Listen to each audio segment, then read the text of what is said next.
Shalom, selamat pagi kepada sahabat Fisdak dimanapun Anda berada. Salam dalam kasih Tuhan kita Yesus Kristus. Sebelum kita akan mendengarkan renungan pagi ini, mari kita berdoa bersama. Maha besar Tuhan Allah Bapa kami yang ada di dalam kerajaan sorga. Allah yang kami sembah siang dan malam. Di kesempatan yang indah ini Bapa, di pagi yang indah ini, ketika kami boleh bangun dalam tidur kami sepanjang malam, di pagi ini kami boleh merasakan akan berkat dan kasih kemurahan Tuhan dalam hidup kami semua. Rahmat-Mu yang baru, yang mengingatkan kami betapa besarnya akan kebesaran Tuhan dalam hidup kami masing-masing. Sebelum kami akan melakukan segala kegiatan dan pekerjaan kami di hari ini, biarlah kami mau mendengarkan sabda firman Tuhan melalui renungan pagi ini.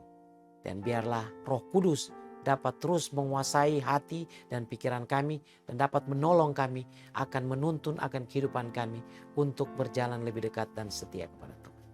Inilah doa dan permohonan yang hamba-Mu bawa hanya di dalam nama Yesus, Tuhan dan Juru Selamat kami. Amin. Renungan pagi hari ini hari Senin, 25 Oktober tahun 2021 dengan judul Yang Murah Hati Mendapatkan Kemurahan.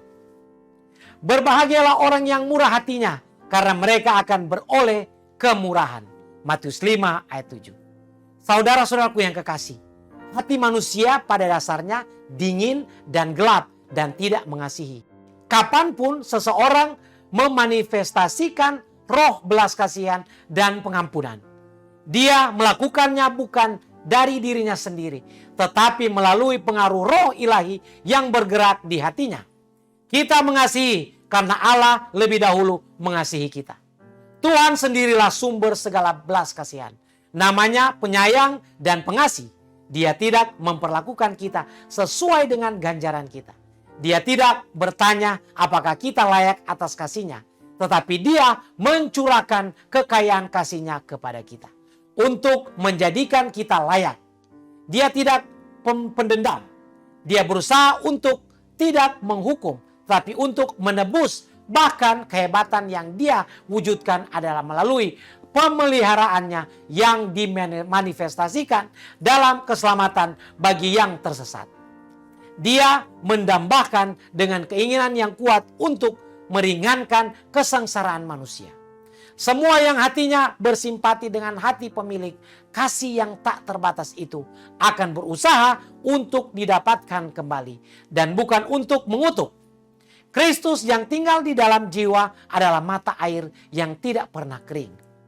Di mana Dia tinggal akan ada banyak kebaikan. Saudara-saudaraku yang kekasih dalam Tuhan kita Yesus Kristus. Untuk memanggil orang-orang yang bersalah, yang jatuh kepada pencobaan, korban dari keinginan dan dosa, orang Kristen tidak bertanya, apakah mereka layak diselamatkan? Tetapi bagaimana saya bisa mendapat keuntungan dari mereka? Dalam yang paling menyedihkan, yang paling memalukan, ia melihat jiwa-jiwa yang untuknya Kristus mati.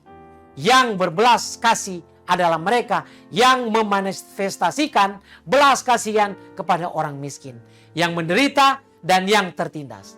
Dia yang telah memberikan hidupnya kepada Allah dalam pelayanan kepada anak-anaknya. Terhubung dengan Dia yang memiliki semua sumber daya alam semesta.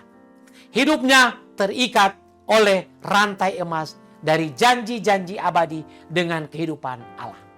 Tuhan tidak akan mengecewakannya di saat penderitaan dan membutuhkan. Allahku akan memenuhi segala keperluanmu menurut kekayaan dan kemuliaannya dalam Kristus Yesus. Dan pada saat-saat yang paling membutuhkan, yang berbelas kasihan akan mencari perlindungan dalam belas kasihan Juru Selamat yang pengasih. Dan akan diterima ke dalam tempat tinggal yang kekal itu. Demikianlah firman Tuhan yang kita baru saja dengarkan tadi. Salam kami dari Fisdak Media Ministry. Tuhan memberkati kita semua.